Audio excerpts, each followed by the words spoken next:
河边的错误，豆瓣开分高达 7.7， 一部被认为极难改编的中篇小说，被拍出了独特的美学趣味，顺着原著的精神脉络长出独特的果实，留给观众回味。不管怎样解读都有道理，却总有讲不通的地方。因为河边的错误中有着太多隐喻，下面就来盘一盘片中很小却十分震撼的细节。幺四婆婆的特殊癖好。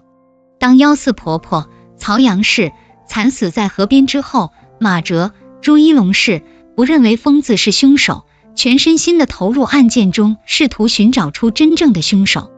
直到他发现幺四婆婆房间内天花板和柜子上的异常痕迹，拿起鞭子还原痕迹产生的场景时，一些观众秒懂幺四婆婆的受虐癖，马哲也懂了。而原著中对这段的描写更加露骨，上了年纪的婆婆收养疯子后，屋内总传出不小的动静，甚至还说过她打我时与我死去的丈夫一模一样，真狠毒啊！她是自愿的，也享受其中。之后在马哲的梦境中，婆婆将鞭子交给疯子，自己撅着跪下，再加上要早这样多好，可惜只能这样死一次，也点明了婆婆的死是她自愿的，或者是她指导疯子杀了自己。王红和钱玲的不伦恋。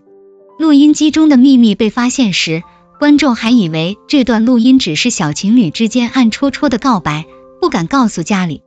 可钱玲、白洁氏被当作嫌疑人之后，也不愿供出王红、莫西子失事的名字。而在王红被审问时，撇清嫌疑后立马说着不要告诉家人和单位。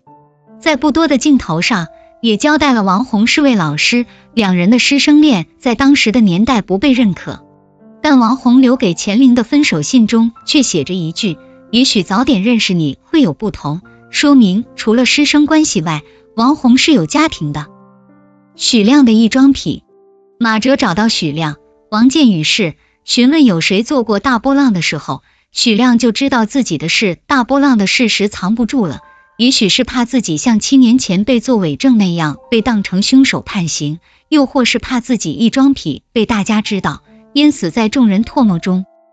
许亮选择提前了结自己的生命，马哲却在他的床下找到证据。最后当许亮带着救死扶伤的锦旗找到马哲，感谢他，说了句我后面都规划好了，然后带着大波浪的假发死在了马哲面前。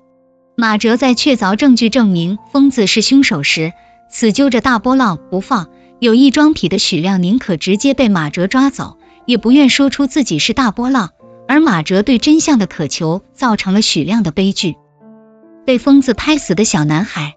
这个小男孩是片中最先登场的人物，他和同伴们玩着捉迷藏，却被同伴们撇下，差点从拆毁的建筑上掉下来。之后他发现尸体，叫来伙伴们围观，最后一个人走在河边，结合父亲说他爱说谎，可以推断这个小男孩是被其他孩子孤立的，他渴求获得别人的关注，所以问马哲抓到犯人的时候可不可以让他看一看，原来是你。当小男孩看见疯子的那一刻，这句话脱口而出，说明小男孩每天都走在河边，试图自己更快一步地触摸真相，找到凶手。马哲的三等功。马哲在云南立的三等功从电影一开始就被提到，可马哲想要找到证书时却根本没有，妻子、以前的同事也根本不知道这回事，只有一种解释，马哲根本没有立过三等功。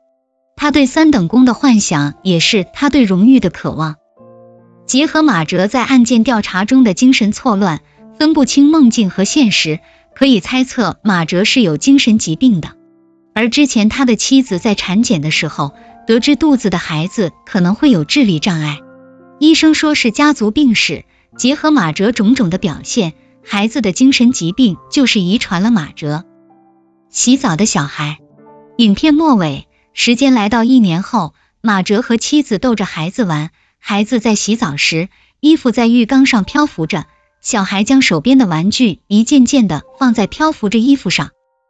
这个动作与疯子在河边将石子放在衣服上的动作如出一辙，暗示了孩子没能逃脱10%的概率。仔细看衣服上的蓝白纹路和病号符一模一样，也印证了大家的猜想。似乎也说明了命运看法比我们更准确。当你想侥幸逃脱，命运便如影随形。车牌号码，车牌的号码是主31415，主的意思是书中的小块陆地，可以理解成河边，而这串数字是圆周率，无限循环的一段数字。也可以说，河边的故事会无限循环，第一次是妖四婆婆，第二次是王红，第三次是小男孩。就像禁闭岛里的莱昂纳多一样，一遍又一遍地重复这个故事，马哲则会在梦中一遍又一遍地发疯。就像电影在宣传时说的，没有答案，不如发疯。片中还有一细节值得深思，就是废弃的电影院。有人说，电影院象征着经由电影这个媒介引发的现代文明的转折。在数码已经取代胶片成为电影的基本介质的今天，影片选择回归胶片的拍摄方式，本身是对电影的一种自我祭奠。这却是连接观众与影片的一种方式，坐在观众席，看他们演了一出戏。人理解不了命运，因此我装扮成了命运，我换上神的那副愚蠢而又不可理解的面孔。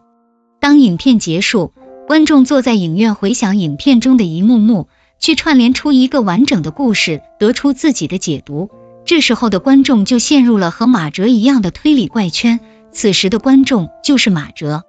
怪不得说观众的反应是完成这个作品的最后一环，还有比这个更绝的操作吗？